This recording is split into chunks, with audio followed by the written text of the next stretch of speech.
The guards burst into the princess's chambers at night. They threw the door open so hard that the candles on the table flickered. One of the guards grabbed her cloak and pulled her back. The princess was on the floor, pressed against the sofa, with a young man in a gray shirt kneeling beside her. His hands held her wrists as if to prevent her from standing up. He raised his head and met the light of the swords.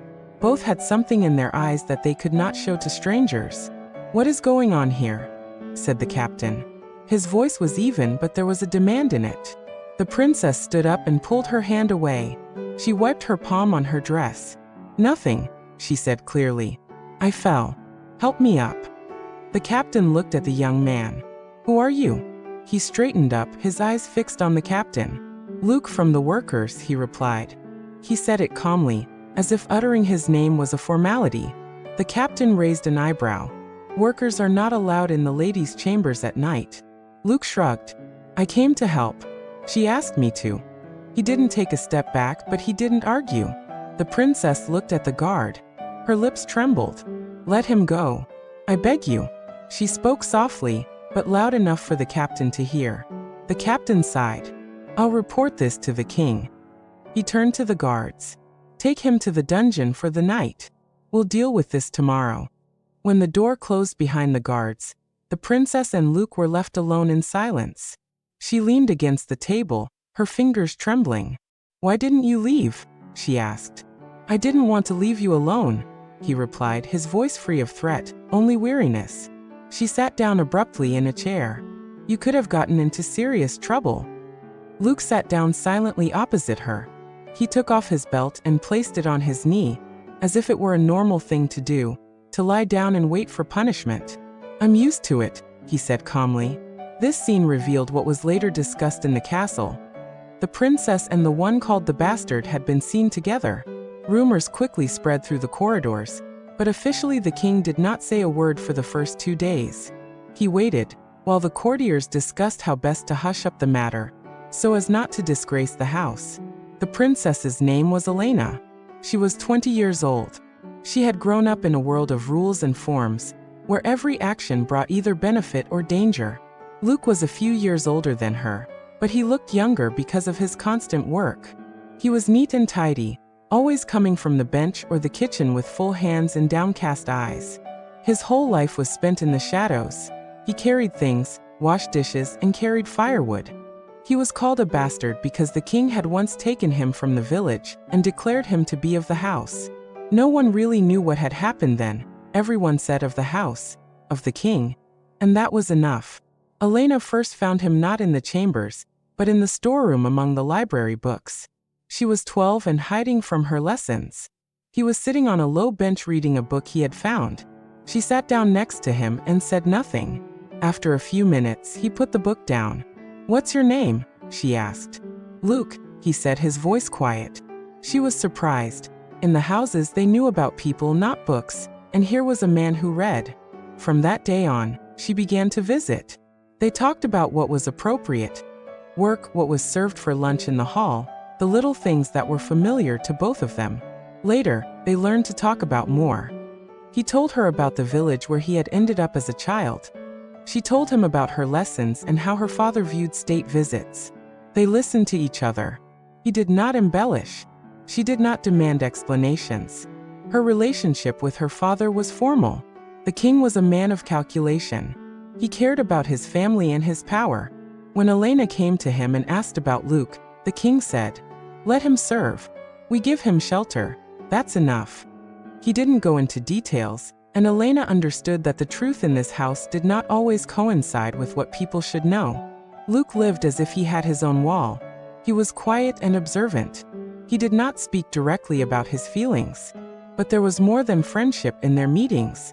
They touched hands in the dark. She taught him to count. He taught her to fix simple things that he knew how to do in the workshop. Their conversations became longer. She asked him for advice, and he gave it without lecturing her. He called things as he saw them. "You're afraid you'll become weak if you're nice to people," he said. She immediately recognized the truth in his words. Several years passed. Their meetings became a habit. They hid in the storeroom, in empty rooms, in the kitchen, and in the courtyard, anywhere they could talk without witnesses. No one ever saw them together because they knew how to hide. But rumors grew. The peasants began to whisper, the servants told each other in the corridors, and in the mornings one of the courtiers would say with a smirk, "The lady likes to socialize with the lower classes." Elena knew that rumors were dangerous, but she did not want to leave Luke. He gave her the opportunity to be alive, not obliged to keep up appearances on command. One morning, an order from the king was delivered. He sat in the conference room, his face expressionless. "Luke will consider himself the son of one of our knights on paper. We will give him a name, an education, a uniform. We need him in another capacity." Elena listened and couldn't immediately understand the meaning. "He will marry," came the later summary. "We will arrange a marriage to strengthen ties. The decision has been made." She stood up abruptly. "Why are you deciding for him?" she asked. Her voice was loud, and everyone present turned around. The king looked at his daughter. "The situation requires sacrifices, Elena. The order of the family is more important than the feelings of the court." Luke stood by the door. His face was calm. He looked at her and said quietly, "This has nothing to do with you. I'll stay here until they tell me to leave. I'm used to it." She walked over to him and took his elbow so that he understood she was not just a witness. "They will take you away and pretend you are not who you were," she said. "You will become a stranger to a person you do not know." Luke looked into her eyes. "I know what I did before they brought me here. I know simple things. If they give me a different name, it won't change what I'm doing now." She clenched her teeth. "I won't let them do that to you." He smiled without smiling. "You are a princess. You can rebel against your father. I don't have your power." The hall fell silent. Luke turned away and, without saying another word, left. Elena remained standing. A burning desire not to leave things as they were filled her chest. She knew that if the king took action, she would have little chance. But the thought of giving him away to someone else and pretending that he was not the person she knew made her decide to fight. That day, for the first time, she seriously thought about what she would do next. She did not wait for orders. The next morning, Elena summoned Martha, an old chambermaid who had been with the family since her mother's time. Martha entered and lowered her eyes when she saw the princess's face. "What's wrong?" she asked quietly. "I need a plan," said Elena. "I won't let them give Luke away to strangers. Tell me what can be done." Martha sat down. She looked tired and sighed. "Do you understand what you are asking? You are going against the king. It's treason." "I am against shame," Elena replied, "and against taking away what belongs to a person, even if it's not documented. Luke is not to blame for being born the way he was." Martha was silent for a moment, then lowered her voice. "There is one way that might help. When that boy arrived, many in the house knew that he had not been brought there for no reason. The rumors were quiet, but I heard the maids talking. If we find someone who saw him in the village, someone who remembers the girl who gave birth, that will give you proof that he is not the king's son. But proof against status is not proof against the king's will. You need the support of the courtiers." Elena listened and nodded. "Who can we bring in?" Martha immediately named several names. The butler, who had long been loyal to the crown but felt more duty to the kingdom than to the king personally. The young knight Albert, a relative of one of the influential lords, who disliked intrigue, and a monk who had once served the royal family and knew a lot about the origins of the people who appeared at court. "It's dangerous," said Martha. "But if you want to try, I'll help with the court rumors, and with those who are willing to risk it for the sake of the truth." Elena invited Luke to her chambers. He arrived without delay. She closed the door behind him and looked him straight in the face. "I won't give you up," she said. "I want to prove that you are not his son." Luke sat down. He looked at her hands as if counting her fingers. "If you start, they will see it as treason," he said. "They will put me in prison. And you too." "I know," she replied. "But living under someone else's name is also a prison." He was silent. Then he said quietly, "What do you want me to do?" "Nothing if you don't want to," she said. "But if you agree, we'll try to find those who remember. We won't take this on alone." He looked at her and smiled hopelessly. "I'm not used to fighting. I'm used to relying on what I'm told. But I'm with you." She clenched her fist and closed her eyes for a moment. Tomorrow I'll start with the yard. I'll try to get the butler and the monk involved. Don't tell anyone. I've been silent for a long time, he replied. Silence is my habit. The first few days were cautious. Elena spoke only to Marta and the few people she trusted. The butler, whose name was Gregor, refused at first. I don't get involved in family matters, he said. But if it's true, and if you're going to do it in a way that doesn't harm the crown. The crown is not one person, Elena interrupted. The crown is the people. If I am to be a princess for the people, I am responsible for such truths. Gregor looked at her and finally said, I remember the old cook who came with the boy. He called the child Yanko, but the cook died 2 winters ago. His wife Maria lives in a cottage behind the mill. She may remember. Elena arranged a secret meeting with the monk, who was called Brother Ferdinand. He listened to her calmly, and did not make any sudden movements. I remember the conversations about the child, he said. When the king brought the boy, I saw him in church. I remember the face of the woman who brought him. She was poor and asked for help. I can confirm that the king gave him shelter. But I saw no biological connection. I can testify, but it means little without witnesses in a world where the king's word carries more weight. So they began to gather small pieces of the truth. Elena secretly went to the mill at dawn to talk to Maria, the cook's wife. Maria cried when she heard her request, but gave them a name. I remember that a woman came with a child. She said she couldn't feed him. She called him Petia. Her name is Agata. But she left after a month. No one has seen her since. These names did not provide direct evidence, but they did provide more details. Elena felt she was getting closer to something that could change everything. She and Luke often met after these trips. They walked slowly through the corridors, and he would sometimes ask, Aren't you afraid that if they find out, you'll become an outcast? I am afraid, she replied. But I'm more afraid of living as if honesty is a word that can be thrown away. They talked about the future, but they tried not to make plans that could ruin everything. They knew that the slightest mistake would cause the king to quickly cut off any thread that could threaten his throne. Several weeks passed. The holidays were approaching, and the king decided to speed things up. He invited Knight Bartem, a man with a wealthy family, to discuss marriage. The knight came and spoke of the benefits, land, alliance, order. The king listened and finally said, We will give Luke another name, and he will join our family through marriage. It will be better for everyone. Elena heard this and put down her cup. Her hands were shaking. She went to Luke and found him at the gate of the courtyard. He was leaning against a post and looking away. They've set a date, she said briefly. He clenched his teeth. I thought they would postpone it. No, she replied. They're not postponing, they're acting quickly so we don't have time. She approached him and took his hand. We have to act faster. He looked at her. Do you want me to run? He asked. I want you to have a choice, she replied. Not to have someone else's life imposed on you. He exhaled. If you want me to run, tell me where. I don't know the world outside the castle. I'm scared. Elena looked into his eyes and replied directly, I'll show you. I'll help you. But you have to choose for yourself. He nodded slowly. Then let's do it. But if we get caught, don't lie for me in court. I won't lie to save you. She clenched her jaw. I don't want you to suffer because of me. He raised the corner of his lips. You're already taking a risk. I'm with you. They began to prepare.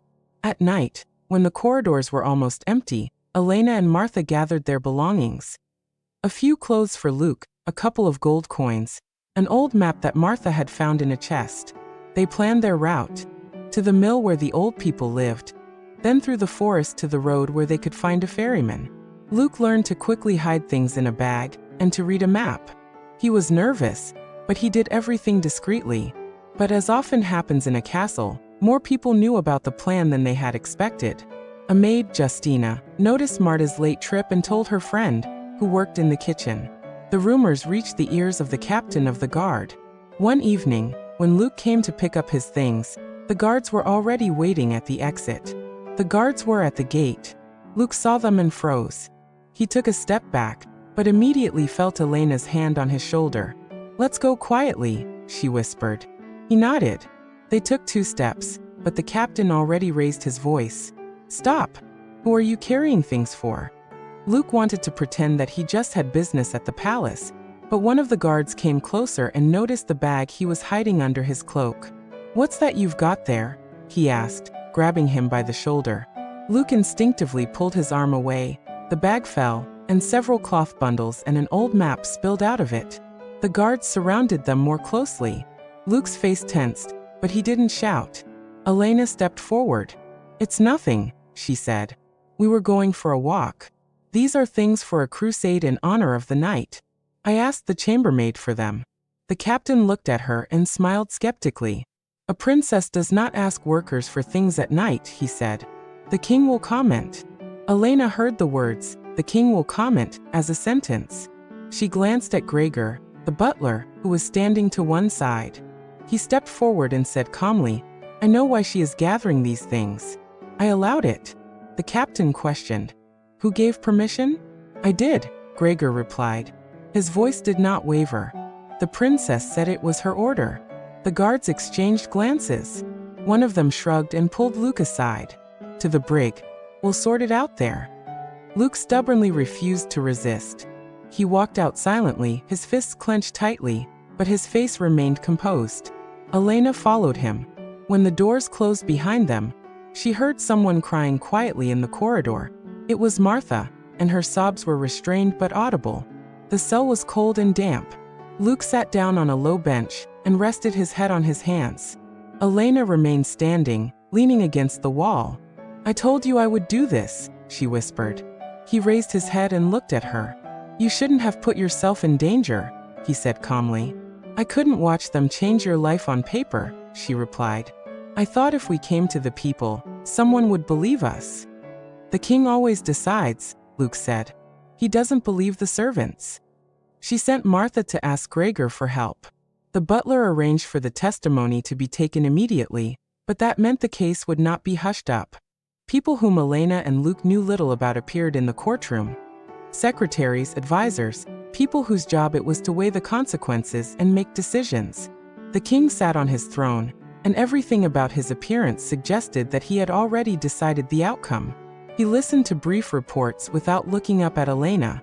Suddenly, his voice took on a steely tone when he said, "Conclusions in this case will be made for the sake of maintaining order." Elena stood up and addressed the council. "I asked to hear the witnesses," she said. "Let the people say what they know." The king looked at her slowly. "You are asking to overturn what has long been decided for the safety of the kingdom," he said. "Order is more important than whims. This is a sentence for the family." "He is not your son," said Elena. "He is a man who grew up in the house, and a man is not a commodity for strengthening alliances." Someone in the corridor laughed. One of the old counselors remarked dryly, "If everyone starts asking for the truth, where will order end?" Elena looked straight at the king. "If the truth takes people's lives, then it is not order, but fear," she said. The king read the challenge in her words and looked away. "The court will decide," he said. The interrogations lasted several days. Brother Ferdinand confirmed that he had seen a woman with a child. Maria, the cook's wife, confirmed that the woman was Agatha. But there was no direct evidence that Luke was not the king's son. Only people's memories and words that could easily be dismissed. The council could refer to the king's will and the fact that he had taken the boy into his house, which automatically made him a member of the court. During one of the interrogations, when Elena was looking at Luke through the bars, the captain of the guard approached her and said quietly, "It's better to leave. It's dangerous for you." She rested her chin on her hand. "If I leave, he'll end up in the wrong hands. They'll give him a name and a position." "It won't hurt him," said the captain. "You haven't seen how he looks at the things they're giving him in exchange for his life," replied Elena. "I know what they think. It's not a substitute." The matter was to adjust Luke's status. He was to be added to the list under the name Bartman, and he was to be married to the daughter of a wealthy baron as a symbol of the alliance. The plan was simple: give him a name, educate him, and hold a wedding. For the court, this meant order. For the king, it meant a profitable move. Elena tried again and again to find those who could support her with words and evidence. The young knight Albert refused to intervene openly. But once he approached her secretly and said, "I believe this is unfair, but I have little influence. I can offer help with weapons and people who are loyal to me. But if we start openly, the king will crush us with iron." "We will not remain silent," she replied. "I am not asking for many. I am asking for one chance." Albert looked at her and finally said, "If you want to start a rebellion, I can gather 20 men. Don't worry, I know those who are dissatisfied. But I warn you, the king is waiting for betrayal. If you start, he will respond, and the price will be high." Elena was silent. She understood that saying yes meant opening the door to war within the castle. But she couldn't bear the thought of Luke becoming a stranger. She agreed. The night before the action was tense. Elena and Albert walked through the dark corridors, gathering people. Servants, a few old guards, people who did not like the king. Martha helped hide the weapons, and Gregor signaled where the guards were stationed. The plan was simple. On the day before the wedding, break into the hall, take the king hostage, reveal the truth, and prevent the marriage from taking place. Luke learned of the plan in his cell. He listened as Elena whispered the instructions. "I don't want you to suffer," she said. "I'll be there," he replied. "If you decide to rebel, I'll be on your side." She hugged him through the bars. His hands were cold. "We'll do everything we can to keep you from becoming a stranger," she whispered. The morning of the attempted uprising was tense. People were gathering. But betrayal often begins with small things. One maid, who had been promised a reward for her participation, got cold feet. She went to the advisor and told him about the strange meetings. The advisor understood that his own life was at stake. He went to the king before the plan had worked. When the first signal sounded, the ringing of the bell that was to announce the beginning, the guards were already ready. Armed men in the crown's uniform appeared on the stairs and in the corridors. Those who tried to raise their weapons were met with swords. Albert shouted the command, but blows rained down on him. Martha and several servants were captured immediately. Elena ran to the hall. She saw Luke in the crowd. He was standing next to them, holding a wooden shield in his hands. His face was focused. She approached and saw the first people falling nearby. He grabbed her by the hand. "Let's go," he whispered. They were making their way through the crowd when someone shouted, "This is a rebellion." The king stood on the podium and shouted, "Defend the throne." The response was immediate. People loyal to the crown attacked. Elena was pushed aside and fell. Luke picked her up, but in the next second, one of the guards swung his sword, striking Luke in the side. He cried out and doubled over, letting go of her hand. She fell to her knees beside him and grabbed his shoulders. The blood flowed quickly. He looked at her, and there was surprised sadness in his eyes. "Don't go," he said. She squeezed his hand. "I won't go," she replied. The captain of the guard approached and twisted Luke's arm, then looked up at Elena. "You have betrayed the house," he said coldly. She looked up at the king and saw that he did not flinch. His face was blank. "Arrest the princess," said the king. "Let the court decide." Luke lay on the ground, his breathing ragged. Elena laid her head on his chest and heard his heartbeat slowing. Luke tried to smile, but his lips trembled. She whispered. "I wanted you to be free." He squeezed her hand and said quietly, "You gave me life, Elena. I have no regrets." The guards dragged her away. She struggled, screamed, demanded to see her father. But the king remained silent. His decision was made, to show strength. She was taken to a prison cell next to the one where Luke lay bound on the floor. Martha stared at her silently through the bars, her eyes full of tears. The next morning, rumors were already circulating that Luke was to be publicly named son of a knight, and immediately married off to the baron's daughter. But what had happened in the hall was clear to everyone. Elena had been arrested, Luke was wounded, and the king had decided to show his power. The trial had to take place quickly, and the fate of many hung in the balance. The trial began 3 days later. The hall was full of people. The counselors sat in the front rows. The crown knights stood guard. The king leaned on his throne and looked at his daughter coldly. Elena walked in alone. Her hands were bound, but she held her shoulders straight. Luke was brought in separately. He could barely stand, pale, supported by 2 guards. His shirt was covered in blood. but he straightened up when he saw Elena and nodded to her. "Defendant, what do you admit to?" asked the senior judge. Elena looked at the counselors, then at the king. "I confess to organizing the escape," she said. Her voice was steady. "I confess to calling people together and attempting to raise a rebellion against the king. I ask forgiveness for all who participated at my behest." A murmur ran through the hall. The king did not move. "Are you taking the blame to save others?" he asked. "Yes," she replied. "I did everything myself. Luke did not know many of the details of the plan. I asked him to flee. He agreed, but I say it was my initiative."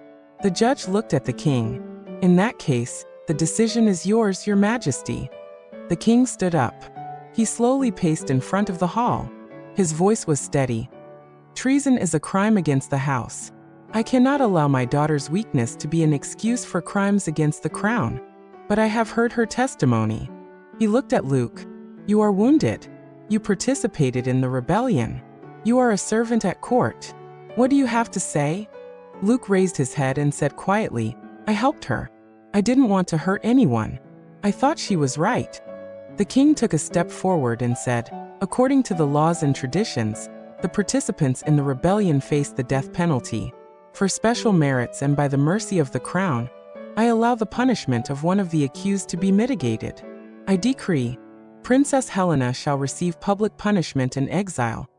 Luke will be placed under the guardianship of Knight Bartem, and will be married to the Baron's daughter as a sign of alliance.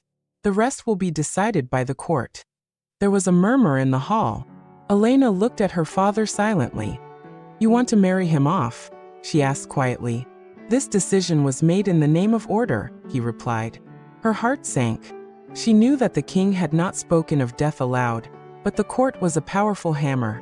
The judge announced the sentence. Elena was taken to prison to serve her punishment. Luke was transferred to another cell to prepare for his departure to the Baron. Several hours passed. She was placed in a small cell where Martha was already waiting. Martha approached and took her hands. "You did what you thought was right," she said, and there was regret in her voice. "But my father was adamant. I knew he wouldn't forgive me," Elena replied. She leaned against the wall and closed her eyes. "But I couldn't let them turn him into a stranger." Martha sat down next to her and rubbed her shoulders. "I brought you news. Luke is being taken to the Baron tomorrow. His wound is deep. The doctor says he's weak. If he survives, they'll send him away." Elena thought for a moment. She wanted to scream, to beg for mercy, but she knew it was useless. She thought about how Luke had held her hand at the last moment before the attack. She remembered his voice. "I'm with you." Luke was brought to her at night. He was under guard. He was leaning on one leg, his face pale. He sat down opposite her and smiled with difficulty. "Are you okay?" he asked. "I will be," she replied. "How are you?" "My side hurts," he said, but there was a quiet irony in his voice. "But I'm fine because you're with me." She leaned over and took his hand through the bars. They couldn't talk for long, so every sentence was short and precise. "They'll give you to a strange family," she said. "Will you be able to live?" "I don't know," he replied. "I've lived before. I don't know any other world. But if that's what life will give you, I'll agree." She pulled her hand away. "I don't want you to give yourself to strangers in exchange for believing in me." He squeezed her hand. "You gave me a home. That's enough." In the morning, news arrived. The king had decided that a public execution was unnecessary. Instead, he sentenced Elena to life imprisonment in a monastery under guard, with the deprivation of her titles and patronage. Luke was released on condition that he be handed over to the Baron immediately. Her heart trembled. She had hoped for death, because paying with her life meant finally freeing Luke. But fate had decided otherwise. He was leaving alive, and she was staying. The last evening before Luke's departure was short. Elena asked that they meet at dawn at the old gate. Luke came leaning on his assistant. Gregor stood by the gate and looked away. Albert stood aside, showing signs of a recent fight, but he held himself proudly. Martha clutched her handkerchief and couldn't look. Luke approached Elena and placed a bundle on her lap. "It's a map," he said. "If you ever want to, you can go here. But I'm not asking you to leave." She opened the bundle. There was a small piece of bread and a note. "I won't forget." Elena pressed the bundle to her chest and cried for the first time. They spoke quietly, exchanging small promises that now sounded empty because the world was tearing them apart. "Don't forget me," she said. "I won't forget," he replied. "But if I can, I'll come back." They hugged for a few seconds. It was a simple touch. Without words, Luke got up and left. As he walked away, he looked back and nodded to her. She watched until the dust hit his silhouette. Then she returned to the prison and fell asleep, no longer feeling any hope. 6 months passed. News came slowly. Once, Martha managed to pass Elena a note through the priest. It contained only a few lines from Luke. "The Baron is kind. I am working. I have little time. I am studying, but I think of you. I cannot return." Elena held the paper folded into a thin strip and thought about how little her world meant now. Years passed. Her days in the monastery were monotonous. Prayers, work, loneliness. Sometimes Brother Ferdinand came to see her, and they talked about morality and fate. Elena did not argue. She had made her decision and was paying for it. Sometimes she was visited by thoughts of the rebellion, of those who had perished. She knew the names of people who were now dead or had been destroyed. Martha had left quietly, Gregor had been removed from his post and sent into exile, Albert had gone missing in battle on the border. The court showed no mercy to those involved in the rebellion. One day, 6 years later, news arrived that broke her. Luke had died. There were no more letters. The Baron wrote briefly. He fell ill after his injury and died quietly. "I am doing everything I can to honor him. I'm sorry. I can't change anything." Elena sat on the floor and cried for a long time. She thought about how he held her hand, about his quiet smile in solitary confinement, about his last promise. Everything she did to protect him could not save his life. Many in the monastery forgave her. Brother Ferdinand came and sat in silence, sometimes reading excerpts from the letters she had written in hope. She wrote a lot, but the letters never arrived. Time erased everything that could have been different. One cold autumn day, Elena went out into the monastery garden and sat down on a bench. Her hands were thin, her hair gray. She took out a bundle with a small map that she had kept all these years. She looked at the sky and remembered Luke's face. She did not think about revenge or regaining power. She thought about the fact that she loved a man, and that was the decision she paid for. She died on the night, a few weeks after receiving the news about Luke. Her sisters found her lying peacefully in bed, with the map on her lap. No one could say whether it was illness or a heart that had grown tired of waiting. The king remained in power. He continued to rule and make deals. In the capital, people talked about order and the price paid for violations. Some whispered that he had lost something human. Others said he had saved the throne. The small memorial plaque placed in the quiet Brotherhood garden bore only a short inscription. Elena, daughter of the king, obedient for life. But the court remembered differently. Those who had seen her in her youth and knew of her struggles told stories of a girl who had staked everything on one man. They spoke quietly in kitchens and at mills, and these stories slowly spread among the people. Luke remained in the memory of a few as a simple servant who was loved. And that was all they had left.